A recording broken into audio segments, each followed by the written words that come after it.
sur Scandaleusement Vôtre et aujourd'hui, en exclusivité, une information qui a été publiée par le site TMZ.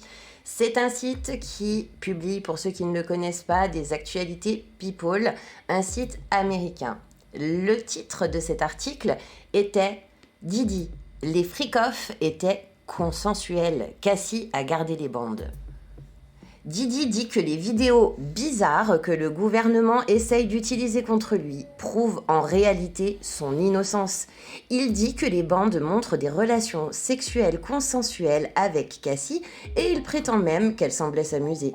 Selon de nouveaux documents juridiques obtenus par TMZ, l'équipe de défense de Didi affirme avoir vu les 9 vidéos dites « freak-off » dont les fédéraux font tout un plat. Mais ses avocats affirment que le contenu des bandes correspond à une activité sexuelle privée entre adultes pleinement consentants dans une relation à long terme. L'équipe juridique de Didi affirme que son ex-petite amie Cassie a non seulement consenti, mais s'est bien amusée et est manifestement heureuse, dominante et en total contrôle. Les documents font référence à la victime 1, dont nous savons maintenant qu'il s'agit de Cassie. Les producteurs ont décrit les vidéos comme des performances sexuelles élaborées et produites. Dans l'acte d'accusation fédérale contre Didi, mais ses avocats affirment que les images ne montrent pas de soirées sexuelles, mais plutôt des adultes ayant des relations consensuelles purement et simplement. Les avocats de Didi affirment également que les enregistrements n'ont pas été enregistrés en secret et ils rejettent certaines des théories du complot entourant l'affaire, affirmant « Il n'y a pas de caméra secrète, pas d'orgie, pas d'autres célébrités impliquées, pas de tunnel souterrain, pas de mineurs et pas même un soupçon de coercition ou de violence. » Et écoutez bien, Didi affirme que Cassie a conservé les enregistrements sur ses appareils pendant des années et les a remis elle-même au gouvernement. Et il réfute la position des fédéraux, selon laquelle il aurait conservé les vidéos en guise de garantie. Il insiste sur le fait que les vidéos n'étaient pas sur ses appareils et n'ont pas été saisies à son domicile. Les avocats de Didi affirment que des enregistrements ne montrent aucune preuve de violence, de coercition, de menace, de manipulation, de consommation de produits illicites, de consommation excessive d'alcool et ils ajoutent « Il n'y a certainement aucune preuve de trafic sexuel ». Didi a toujours dit qu'il était innocent et son équipe juridique affirme que la preuve est dans les bandes. L'avocat de Cassie, Douglas Wigdor, a été contacté et jusqu'à présent, il n'a pas souhaité répondre à TMZ. À très bientôt pour une nouvelle information hautement scandaleuse. Il y a des moments, j'ai vraiment l'impression que vous me prenez pour un imbécile. Hein. Concernant Kim Porter, la mère des enfants de Didi, en tout cas l'une d'entre elles, qui est décédée de manière on ne peut plus étonnante alors qu'elle était en pleine santé initialement d'une pneumonie, chose qu'on sait plutôt bien soigner à notre époque. Celle-ci aurait rédigé un ouvrage qu'elle aurait laissé à une personne au cas où il lui arriverait quelque chose. Ce livre présumé de Kim Porter a été révélé en fin d'année 2024. Et une nouvelle tempête se lève donc autour de Didi à ce moment-là, car il ne s'agit pas seulement des accusations dont nous venons de parler, mais également d'autres accusations qui le mettent en lien avec des morts suspectes dans le milieu du rap, telles que celle de l'assassinat de Biggie. Kim Porter, l'ex-femme décédée de Didi, a fait remonter l'ensemble des controverses sur son ex-conjoint. Plus de 1000 flacons d'huile dans la résidence du magnat de la musique ont été récupérés. Et selon certains, dont Danny le Russe sur sa chaîne YouTube, ingérer ce produit pourrait conduire à décéder de pneumonie. Le livre supposément écrit par Porter, qui est décédé depuis novembre 2018, dresse un tableau dérangeant de la situation. Elle y décrit des tourments qu'elle aurait subis de la part du rappeur célèbre et du producteur, mais aussi de nombreuses autres personnes. Ça ne s'arrête pas là. Des noms de famille comme Justin Bieber, Usher refont surface dans cette affaire, et bien que le livre ne contienne pas de preuves tangibles, y tiendrait devant les tribunaux le simple poids de ces accusations qui suffisent à porter un coup sévère à l'image déjà fragile de Didi.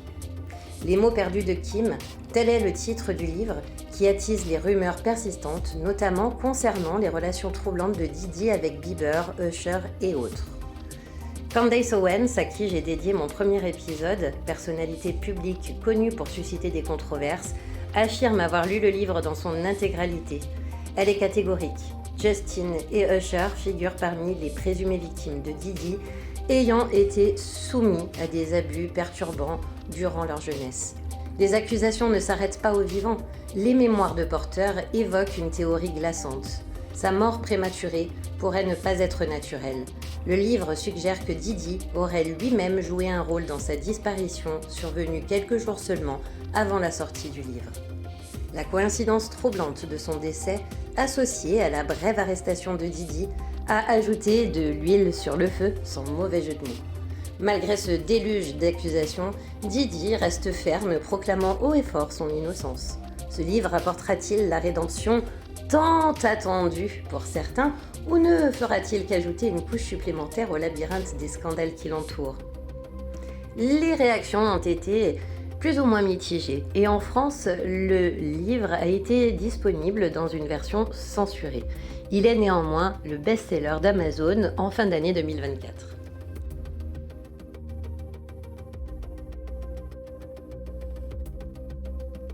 Vous ne vous reposez jamais, vous.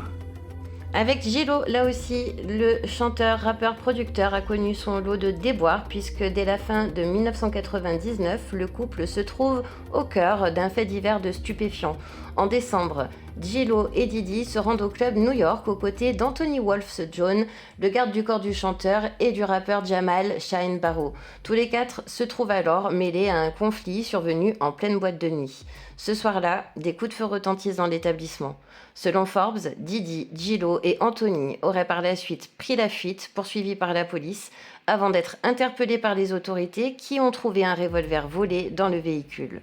Le rappeur et sa compagne sont alors accusés de détention d'armes et de subordination.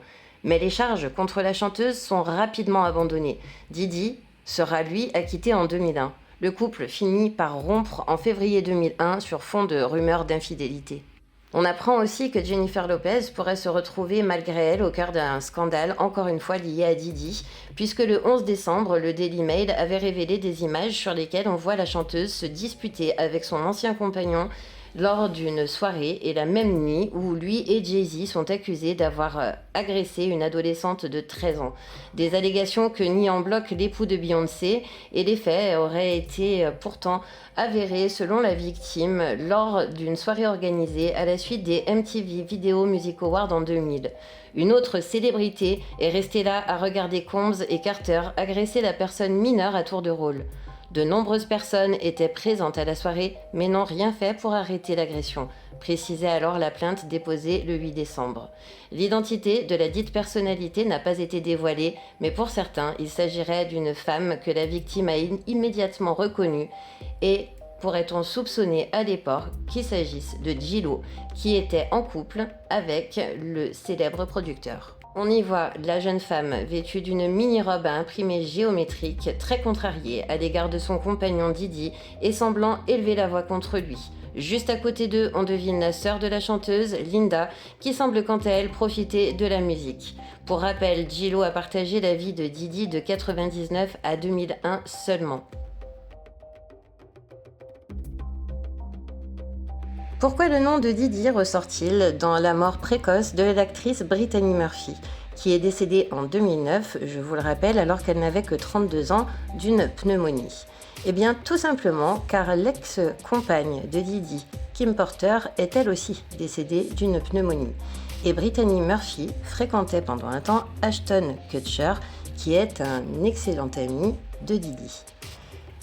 Aussitôt dit, aussitôt fait, l'amalgame est créé et il se pourrait, malgré le rapport, que les circonstances du décès de la jeune femme comportent toujours des zones d'ombre. Notamment, principalement, la mort de son mari Simon Mondiac seulement 5 mois plus tard, en mai 2010, dans des conditions similaires. Le père de la jeune femme a également longtemps soupçonné que sa fille avait pu être empoisonnée notamment dans un contexte criminel.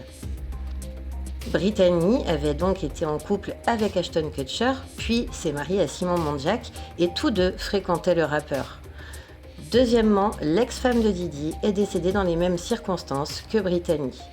Voilà pourquoi les fans ont essayé de trouver un lien entre ces deux affaires. Ce que l'on sait aussi, c'est que depuis le 10 janvier, la plateforme Max prévoit de diffuser La chute de P. Diddy, une série documentaire en 4 parties sur le rappeur. Cette série veut explorer en profondeur les allégations accablantes entourant la carrière de la mégastar emprisonnée qui clame son innocence après une enquête basée sur des témoignages inédits et des images d'archives jamais dévoilées depuis les témoins de ses colères durant ses années d'études à ceux qui l'ont connu au pic de sa carrière chez Bad Boy Records. Les producteurs de La chute de P. Diddy disent s'appuyer sur 30 entretiens avec un large éventail de témoignages allant de ceux qui l'accusent d'abus à d'anciens amis et collègues en passant par des employés qui travaillaient à son domicile. Figure influente du hip-hop et de l'industrie musicale, Sean Combs, de son vrai nom, 55 ans, appelé Diddy, mais aussi P. Diddy ou Puff Daddy, doit être jugé à partir du 5 mai à New York lors d'un procès pour trafic à des fins d'exploitation sexuelle, extorsion et transport de personnes à des fins de prostitution. Autant de charges pour lesquelles il a plaidé non coupable, se disant innocent. Rappelons qu'il risque la prison à vie. Une nouvelle audience procédurale a été fixée au 17 mars. Visé également par les plaintes au civil de plus de 120 victimes présumées, le rappeur est accusé par la justice d'avoir mis son empire au service d'un système violent de trafic sexuel. Artiste bling-bling, connu pour donner de grandes fêtes dans les années 90 et 2000, il est aujourd'hui décrit par ses victimes présumées comme un prédateur violent qui utilisait alcool et drogue pour obtenir leur soumission. Avec son label Bad Boy Records fondé en 1993, Sean Combs a lancé notamment les carrières de Notorious B.I.G., icône du rap assassinée en 97, et de la chanteuse Mary J. Blige. En décembre, l'affaire a rebondi quand Jay-Z, une autre star et producteur de hip-hop aujourd'hui à la tête d'un empire du divertissement, a été accusé dans une plainte au civil d'avoir violé une adolescente de 13 ans avec P. Diddy en 2000. Jay-Z a démenti les accusations et contre-attaqué en assurant que l'avocat de la victime avait cherché à lui extorquer des fonds avant de déposer plainte.